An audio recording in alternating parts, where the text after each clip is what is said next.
living high, the pressure high, getting worse every day. When the man call you for something, you just know it's another bill. You want in the cell, but you can't take it and have nothing inside your will. Well, every day you feel you want to chuck it, cause it seems you don't have no luck. You got families, plenty friends, but nobody don't give up. Well, everybody go through the struggle. Some people get worse than you. We have some people existing, and they don't have a clue. You can't do this thing without faith. Trusting God and you will be great. Nothing about the way. Hey, hey. You've been young and I can relate. When my burden is overweight. Nothing about the way. Hey, hey.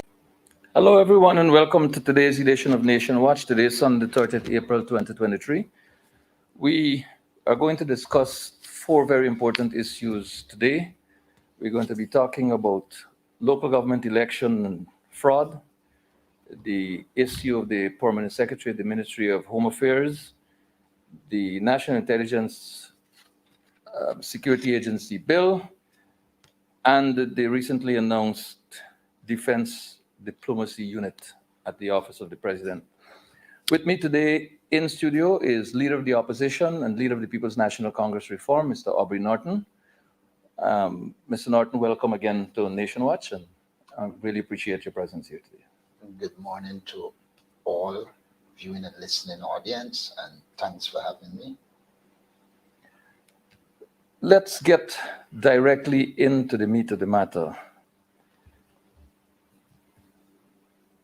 Mr. Norton, local government election 2023, riddled with all sorts of negative circumstances from the word go.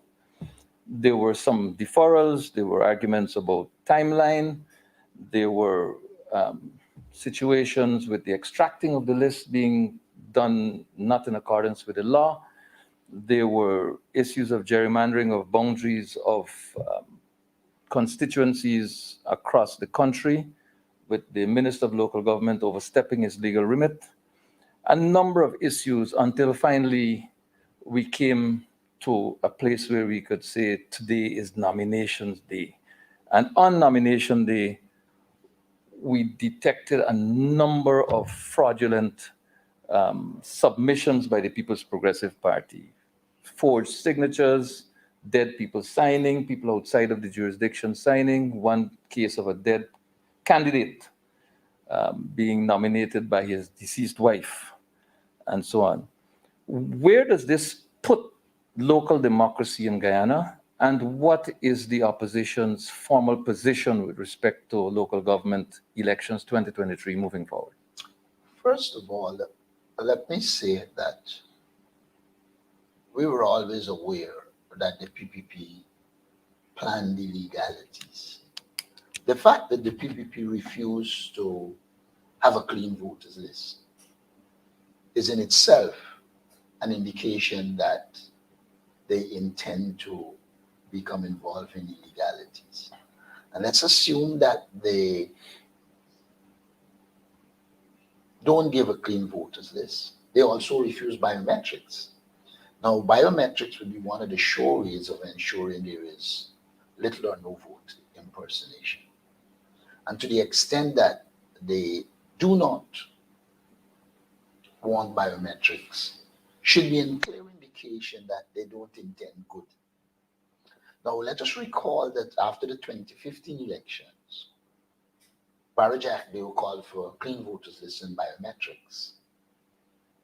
And then when it was coming, then when in government, the APNU, AFC started the process of a clean voters list. The PPP went to court and stopped the process.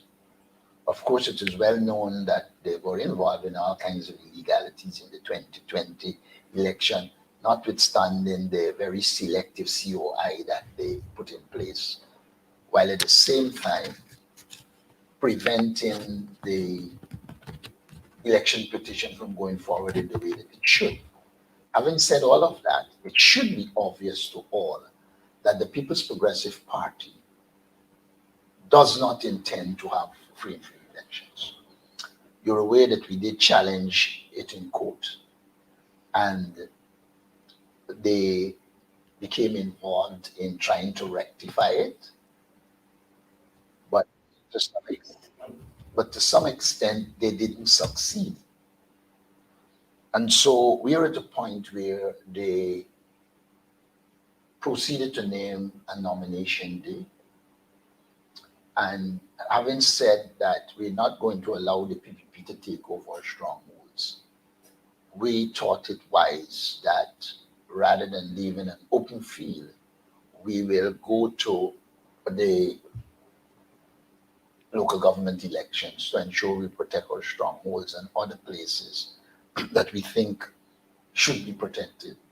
The PPP with opposition runs amok. You imagine them without. And so we took that position, but we will continue to challenge in the court these local government elections. In fact, I am aware that some filings have been done, and we'll see where they go.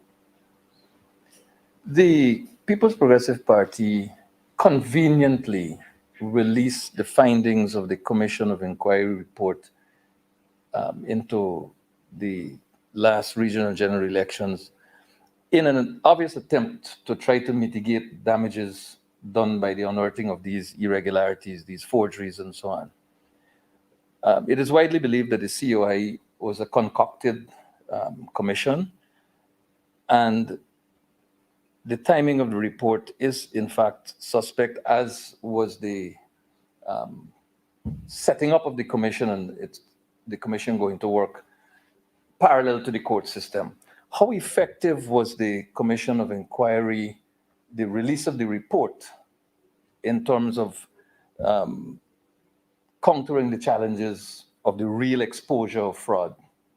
Well, first of all, let me say that, we never supported the COI. The law says you should go by way of election petition. It was compounded by the fact that when you see who those persons selected for the COI, you know that the people was guaranteeing the outcome they want. And so I don't think at any stage there was going to be any big impact from the COI. I think most Guyanese know it's a political inquiry. It wasn't independent, and therefore their positions were known before. Now, having said that, I think the release of it was interesting. The PPP sought to put up a face that they have made inroads into African Guyanese communities. And so on nomination day, they paid people, they coerced 10-day workers to ensure that they turn up. And they had what appeared to be some amount of support. Now, nomination day itself brought out the reality. In many of these communities where they couldn't find signatures, they signed on behalf of people, which is forgery and should really go to court. I wrote the police commissioner on this matter. We had already reported it to the police, but then he says they're competent policemen, you should go and report it to the police when it was already reported. Then we saw the Elections Commission coming out saying that we should go to a magistrate and there should be a petition. We heard them, but we believe that the illegalities here are glaring. To the extent that Barra Jack Deo, who is not known for decency and responsiveness to people's concern, to the extent that he had to come out and apologize for a dead person signing For a dead candidate. Said that, they think they took the illegalities a little too far, and this was unexplainable. Then you had those who sign on behalf of many people. Then you had those who normally use a thumbprint signing. So it is so obvious that the PPP is involved in electoral fraud and preparing the basis to rig the local government elections. It is so obvious. Now they are trying to hide behind a COI report, we reported all of these issues to the police, and we didn't expect the police to act. But then, the PPP began to trump up charges and issues against our supporters. In London, it is known that one of their activists, and he said he was directed to do it, to allege that Sharma Solomon assaulted him or something to the effect. Well, if you look at his size and Sharma's size, it really and truly is a comedy show. Now, unfortunately for him, our supporters turned up at the station, and nobody from the PPP turned up with him. And then I think he felt that, look, they set me up to this, and then they left me on their own. And so I gathered his sign saying he doesn't want a story. Then you have the case of the young lady in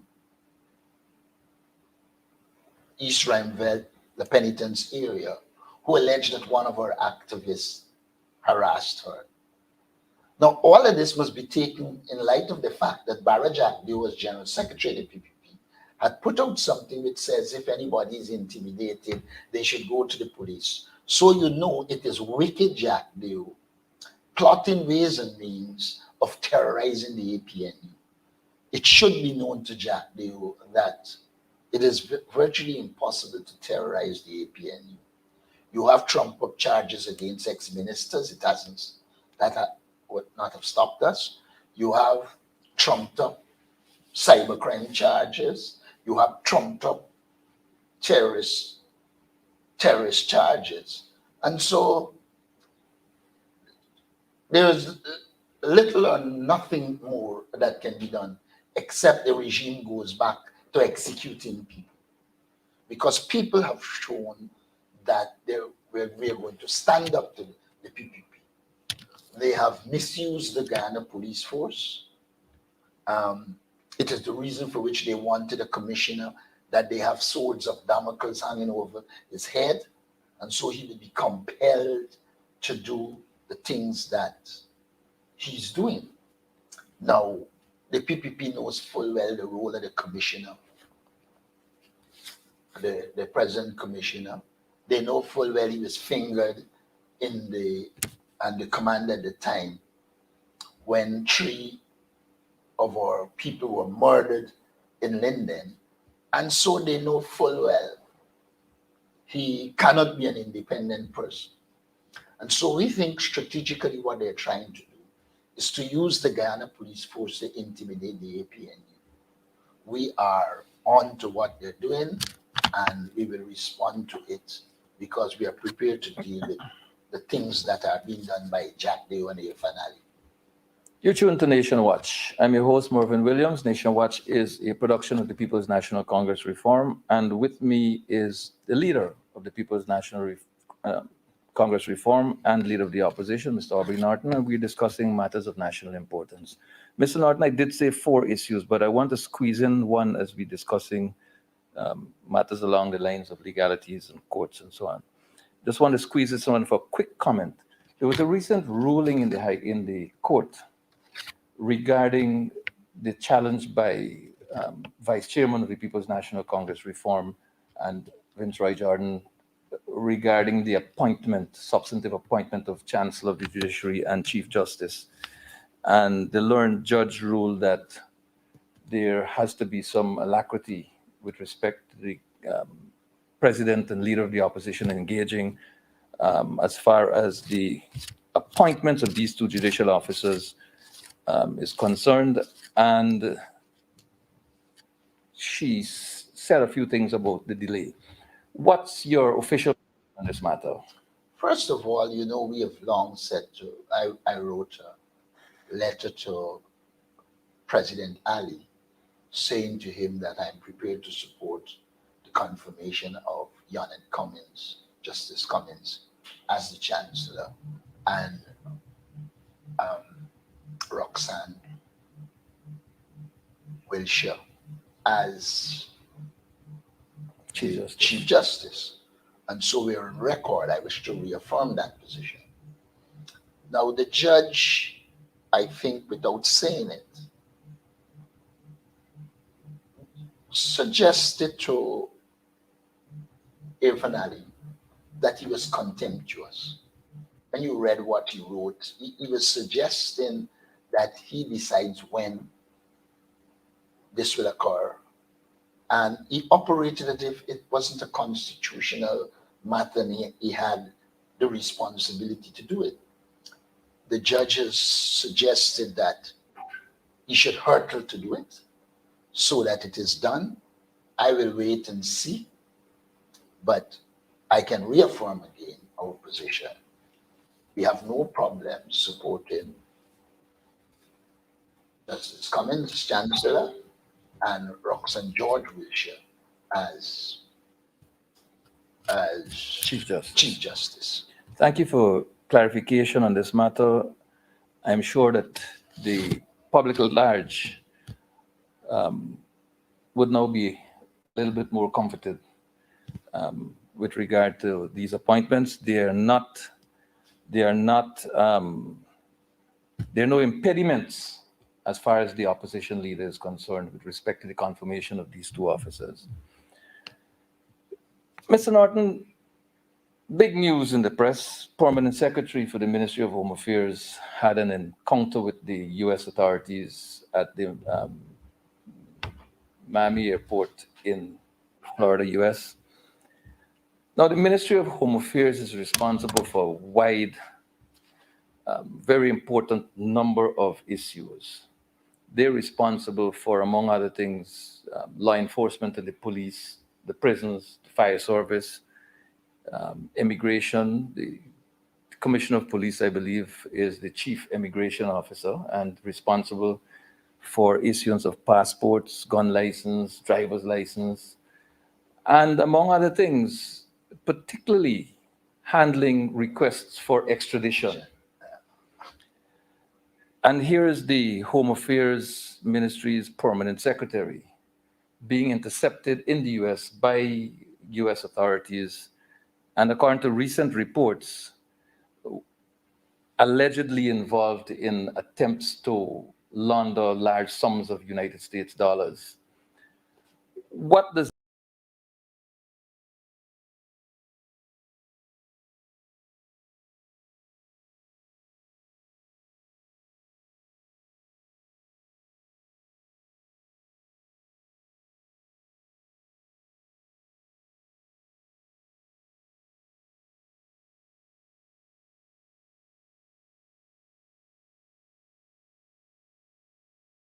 The person who recommended removed it.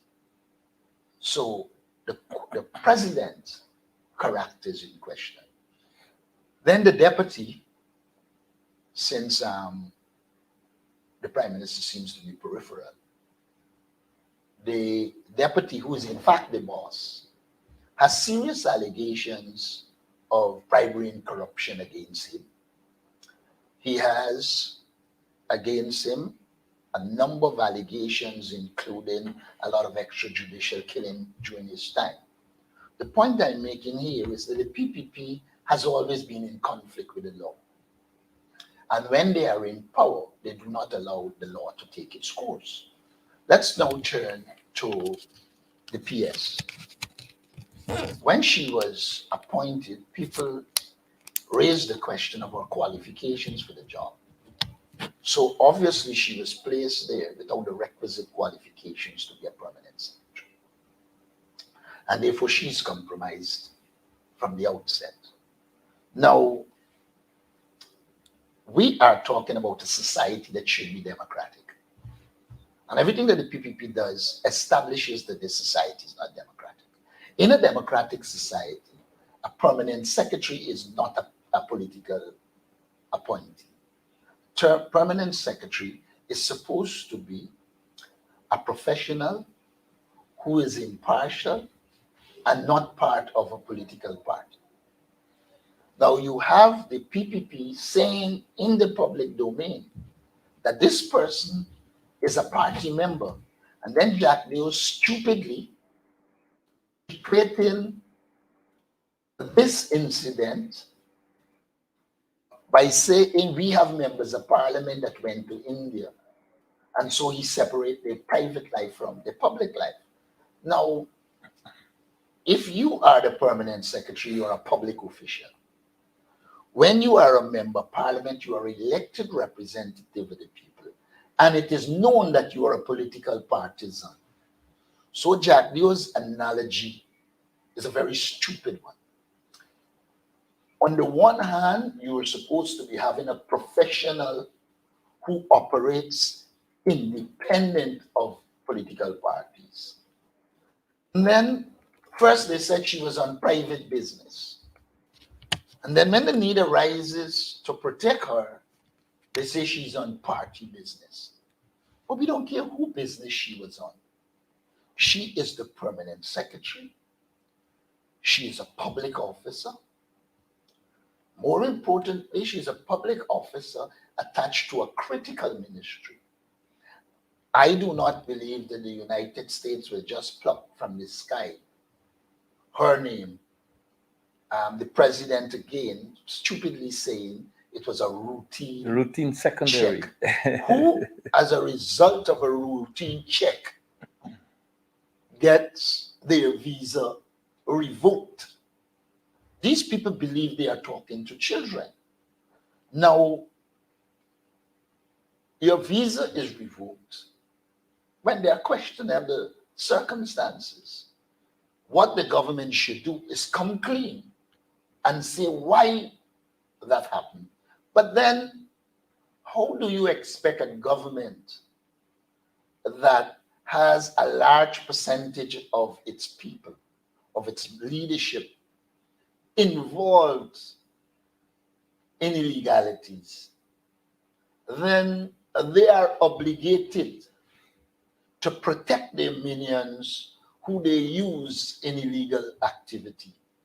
And so you see them coming to the rescue of the permanent secretary.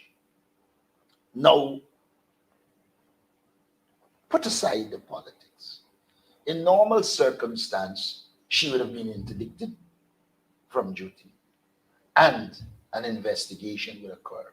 Knowing the People's Progressive Party, there will be no investigation. They will not even take her off the job because it would mean they are putting another person who has information on their illegalities out there. So they prefer to stay with the embarrassment of a permanent secretary being held, handcuffed, and interrogated in the United States on her way to China. And relieved of a cell phone. And relieved of her cell phone. And then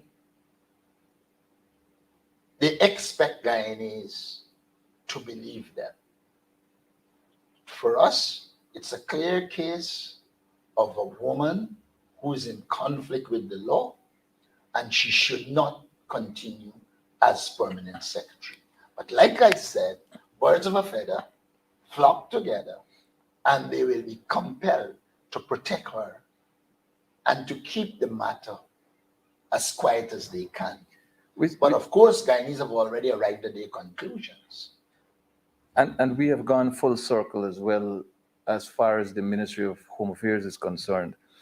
Minister Robeson Ben is reported as having said that he really doesn't care if his visa is revoked. He has not been given any information in that regard, but that the United States is not heaven on earth, and so on. But recall that Commissioner of Police Henry Green had his visa revoked. Minister of Home Affairs Gadraj had his visa revoked. This is not about the minister. This is about Guyana. This is about the Ministry of Home Affairs of the Cooperative Republic of Guyana. What are the implications of another Minister of Home Affairs having his visa revoked, were that to be the case? For the PPP, it would be normal. They know that many of their people are in conflict with the law. The problem is the damage it does to the country. Now, Robeson's Ben comments, I think they are in keeping with Robeson Ben. Robeson Ben, I don't think, thinks through what he says. And what is the purpose of saying if America is heaven? The issue is not America and whether it is heaven or not. The issue is if senior public servants are in conflict with the law and are under investigation based on allegations, then action should be taken. In this country, it has become a norm that the police somebody goes and tell the police something about somebody, and they incarcerate them for 72 hours. No crime is established. A lot of times the people are not linked to any crime, but the police is instructed to keep them for 72 hours. However, when there are clear cases of conflict with the law, as is this case, the system protects them. It should be obvious to all that the PPP has no option other than to protect people who are in conflict with the law, because a large majority of the leadership of the PPP is in conflict with the law.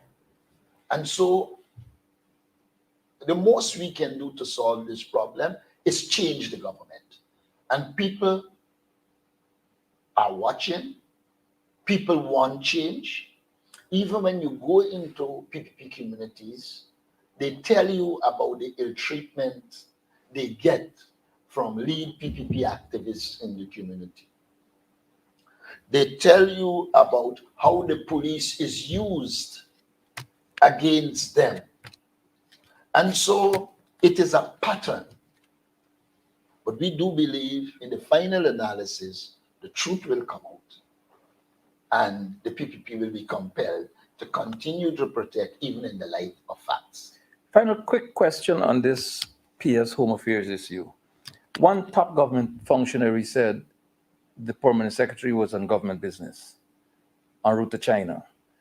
Another top government official said that the permanent secretary was on a party training program. Is someone lying, or is there, or is the line that separates party from government being erased, and there's a reemergence of party paramountcy? Well, I don't know that it is party paramountcy. It's one-man paramountcy.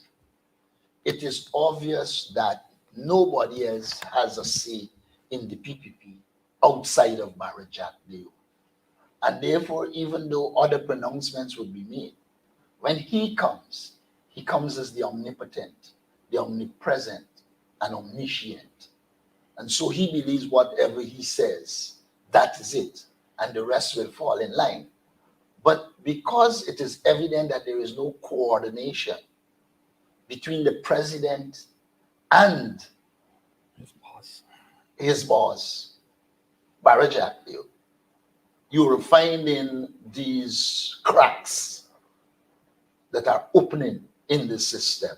And so it is very difficult for them to get a unified position because of the nature of the PPP and how Barra Jack Deo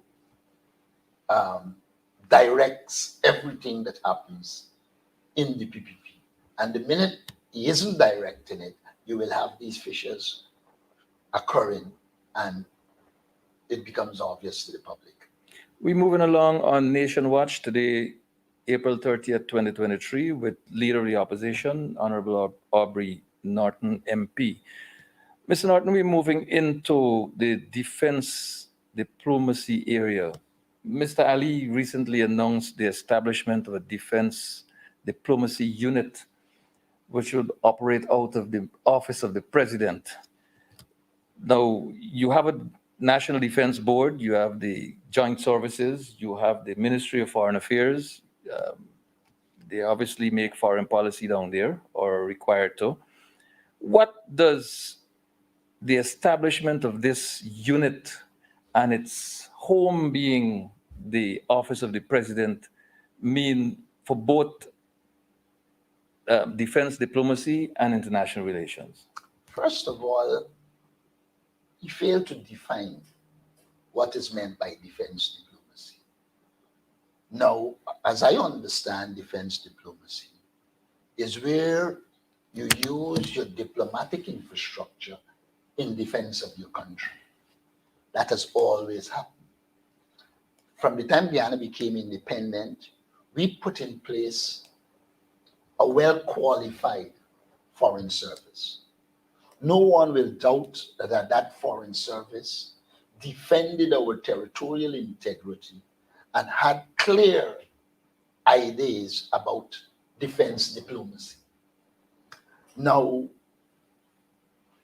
Evan Ali seems to have a penchant for pulling things from the skies and make it appear as if it's new. You know, the classic is, in 2006, we ran in the election as one Guyana. And he comes now and talk about one Guyana like if it is something original to him. And he was on the other side of the He was house. on the other side criticizing one Guyana. Yes. But when you see you lack intellectual capacity, you will make these mistakes. And so, what is it he's calling defense diplomacy? He talks about the establishment of this unit. Mind you, I'm in support of qualified and competent people who retire at 55 getting proper jobs. Have no problem with that. If Bess is qualified and competent, she should get the job. Of course, why you didn't confirm him if he is qualified and competent? I do believe he's qualified and competent, but you didn't confirm him for years. You did it on his last day, and then you're now going to say, we're going to create this unit to put you people. That also is a manifestation of the failure of the Ministry of Foreign Affairs. If you had a proper minister and a functioning Ministry of Foreign Affairs, there is no need for a defense diplomacy unit in the office of the president. The office of the president got men on a mission that straddling all ministries. You now come in with a defense unit in the office of the president, and you're couching it in language as if it will pursue diplomatic partnerships. Then what is the purpose of the Ministry of Foreign Affairs? Is it that they're admitting that the Minister of Foreign Affairs is incompetent and he lacks the intellectual sagacity to lead the Ministry of Foreign Affairs? If that is the case, get rid of the minister. In the Ministry of Foreign Affairs, you have divisions, and even if you want to create a division, then it should be in the Ministry of Foreign Affairs. I believe all that he's saying is indicative of the fact that they believe the ministry has failed. They believe the minister has failed. That is one reasoning that the failure of the Ministry of Foreign Affairs is causing it to end up in the office of the president. But then it means the president is failing. If you have a ministry that isn't doing your diplomatic work in defense of this country, then as president, you are a failure.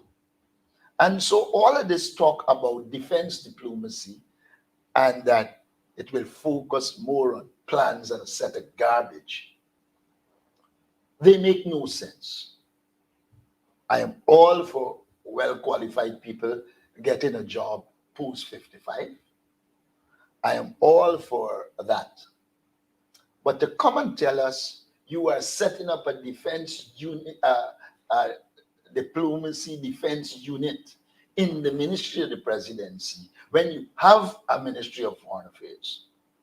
And then you have a Ministry of Foreign Affairs that are headed by two ministers. It's basically Todd as minister and Robert Prasad as minister by another name. What that speech did was to point out that the Ministry of Foreign Affairs has failed, the minister has failed, and by the very token, the government has failed in terms of foreign policy. It should be noted that the very government is the one that destroyed the foreign service over the years. And while under Carl Greenidge, the attempt was made to build it back, and the AP and UFC had gone a far way, we are back to square one with the Ministry of Foreign Affairs. Guyana has an ongoing court case with respect to the border controversy with Venezuela. Yet, the Ministry of Foreign Affairs, the government of Guyana, has failed, omitted, or refused to appoint an ambassador to the Bolivarian Republic of Venezuela. Our neighbor, Brazil, which is really the peacekeeping force of the South American continent, an emerging world economy, a country that offers support to Guyana and other countries in the region, military and otherwise. Guyana has failed, refused, or omitted to appoint an ambassador to Brazil. But there's this rush to set up this defense diplomacy unit in the office of the president. Comment on the absence of these two ambassadors, the ambassadors to these two countries, in the and this mad rush for this unit in the office of the presidency. Again, it's incompetence. Look, you don't have to be a foreign policy specialist to know if you have issues with Suriname, you need an ambassador there. If you have a territorial controversy with Venezuela, you need an ambassador there. An ambassador in Venezuela will allow you to engage the diplomatic community in Venezuela, engage the Venezuelan government, but more importantly, it allows you to be on the ground and feel the temperature of Venezuela vis-a-vis Guyana. So you should have one. And then when you turn to Brazil, I think a basic child entering foreign policy knows full well that Brazil is critical to our foreign policy because Brazil is bordered by many countries, and Brazil must have a concern over territorial controversies. And Brazil will see existing borders as sacrosanct. As they have indeed. As they have said on many occasions. And therefore, if you do not put an ambassador in Brazil, you are really, how do I put it? It's more than dereliction of duty. You seem not to understand the basics, and you operate in a way that doesn't serve Guyana. One of the things that is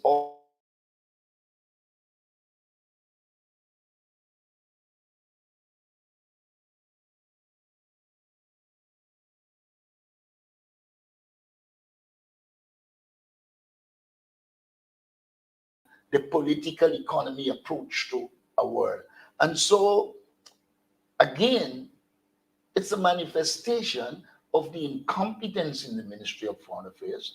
And here, not the public, not the officers I'm talking here, but the minister. It's also a manifestation of the incompetence of the president. And for that reason, they have made us more vulnerable. At a time when we are before the World Court, you imagine if the work to deal with the Guyana-Venezuela territorial controversy wasn't done between 1966 and 1992. And it was the PPP who was formulating foreign policy and implemented, we would have been in a mess, because clearly they do not pay the kind of attention that is needed to foreign policy. Foreign policy has to be structured. You see the president flying here, the VP flying here, you coming back with agreements. I put it in quotation. A proper functioning foreign ministry has technical people that go out They go to meeting, they go to countries, you work out the nitty-gritty of the agreements, and when the president or the minister is going, by that time, you would have already worked out the details, you know where you're headed, and then there is the official signing. There has been a total breakdown in the diplomatic infrastructure in this country. Moving along on Nation Watch, in our remaining few minutes, just about 15 or 16, Mr. Norton, I want to draw your attention to the National Intelligence Agency and the tabling of the National Intelligence Security Agency Bill 2023. This bill seeks to do a number of things: invasive violation of privacy, basically, and as far as sending spies to foreign countries in Guyana missions abroad. It can obtain information which even the Commissioner of Information will not have any knowledge of. So the leader of the opposition goes through the Commissioner of Information and gets turned down, can't get the information. But this agency, following the passage of this bit of legislation, if it ever sees the light of day, can go and get that information. And many see this bit of legislation as being strategically intended to manipulate, control, direct the lives of citizens and intimidate citizens, not only in Guyana, but external to Guyana. What are your initial reactions to first the tabling of the bill, and then we can discuss the referral to select committee? Now, first of all, there is need for an intelligence agency in Guyana, and we have one. Yeah. We had one on the Granger, we had one before, and we continue to have now. The question then becomes, why this bill?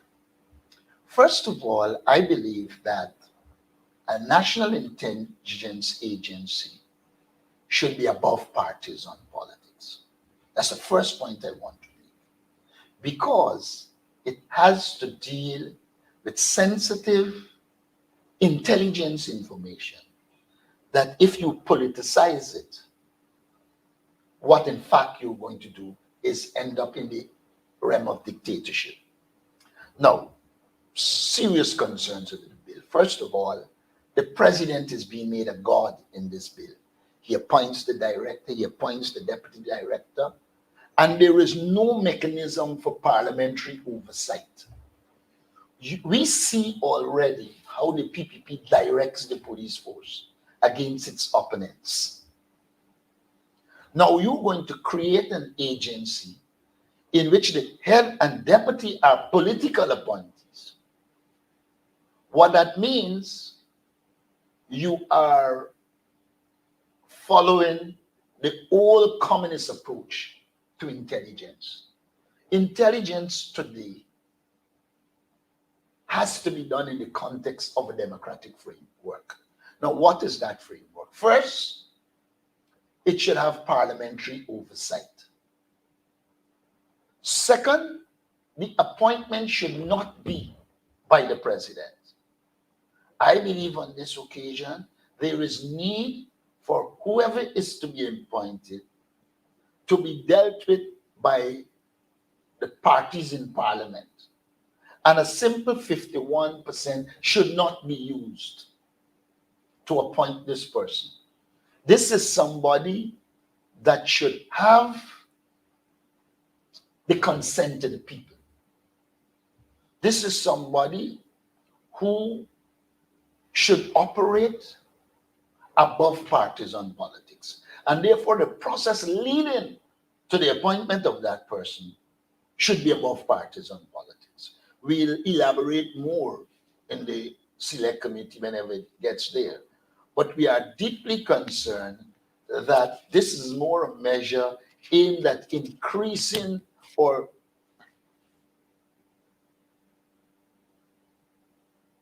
it is more speeding up of the process to dictatorship rather than focusing on intelligence gathering and giving the state the ability to operate based on proper information. This is coming over as another attempt by the political directorate to control every aspect of the life of the people of Guyana. As it relates to spies overseas, every foreign ministry, as far as I know, should have people who pursue the country's interests overseas. And your diplomatic community and other elements of it can do that work. My big worry is that we are aware that the PPP was sending people into the United States to spy on the Guyanese community there. And that is a concern for us. We have no problem with you doing diplomatic work, etc. But if you're going out there to spy on people and to do some of the things this government is doing, then this bill is questionable and will have to be opposed unless we can have bipartisan agreement. All the political parties, I shouldn't say bipartisan, it is a kind of a disrespect to the small party, but all the parties in the parliament should be involved in terms of arriving at the nature of the unit, the structure of the unit, and the right to hire and fire should not rest with the president and the president alone.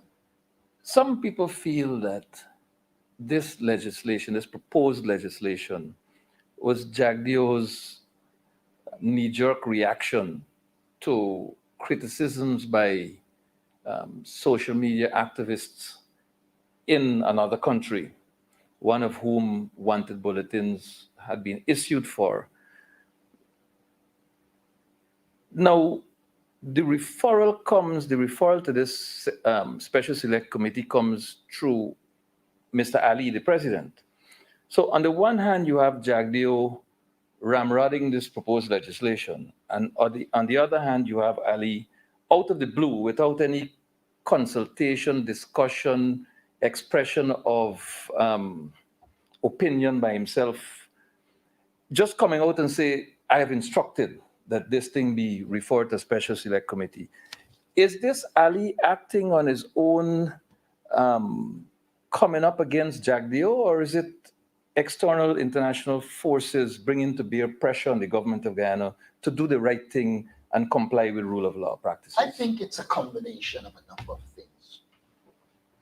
One, there is an obvious rift between Jagdeo and Irfan Ali. Irfan Ali, as president, has the power, if he wants to utilize it, to deal with Jagdeo. What he does is his business. Now, the international pressure, both local and international pressure building up. Mind you, there are a number of things that happen that force them in a particular direction. One of them is this discovery of fraud. That has affected them badly. And so some of them are trying to be, how do I put it? Some of them are trying to appease. And so you find them making some concession.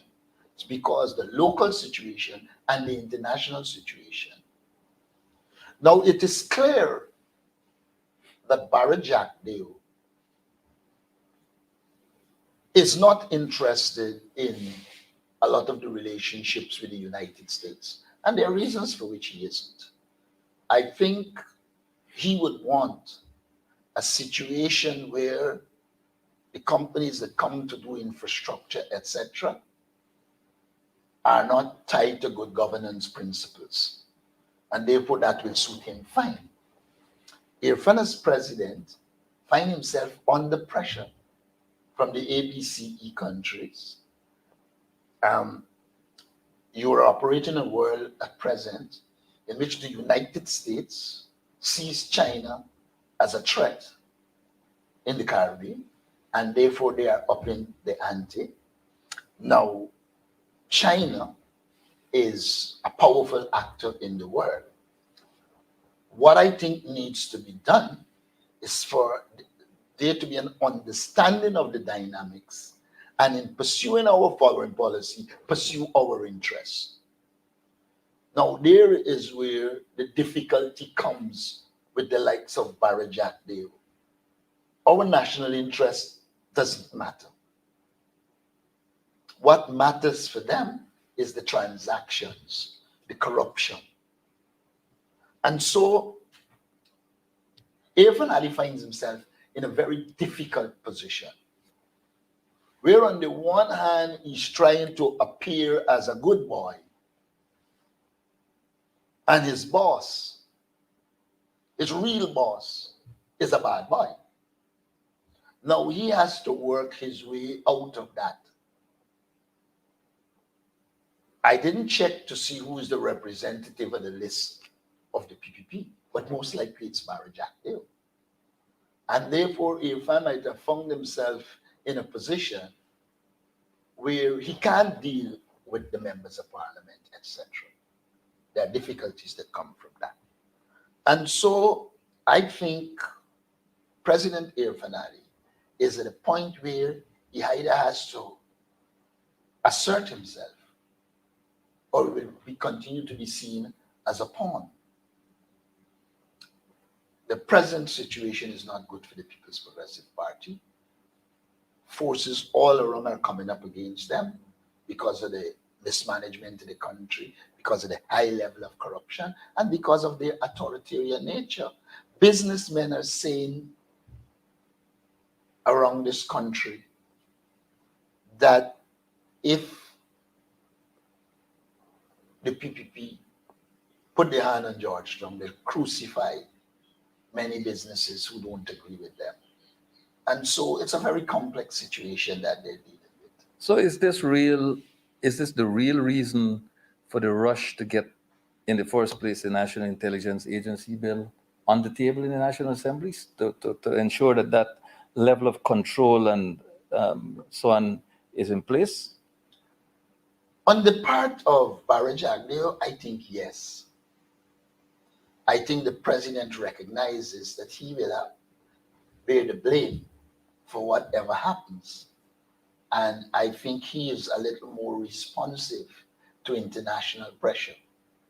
And so I think he finds himself in a dilemma that on the one hand, Jack Dale wants to rush and put the whole apparatus of dictatorship in place. While he supports a lot of what is happening, the present national and international situation doesn't allow him the flexibility. 2 or 3 minutes comment with respect to the imminent appointment of a new ambassador from the United States to Guyana, please. I read what is circulating about the ambassador. Simply, all ambassadors, if they're doing their job, they come to pursue their country's interests. It is our task to identify our interests and see where the confluence of interests exists. And where there's a confluence of interests, we work assiduously to pursue those interests with whoever ambassador it is, including the United States ambassador. There are always going to be variance and disagreements. Then you need the skill to navigate those disagreements with your counterparts and ensure that in the final analysis, Guyana's interests are served, our people's interests are served, and we develop a diplomacy that allows Guyana to grow. And you know, I'm on record as saying if Guyana is to grow, the PPP must go. I don't think they're in a position to help Guyana to grow. Oil money might be growing in Guyana, but the governance structure that is needed to grow the people, that is absent.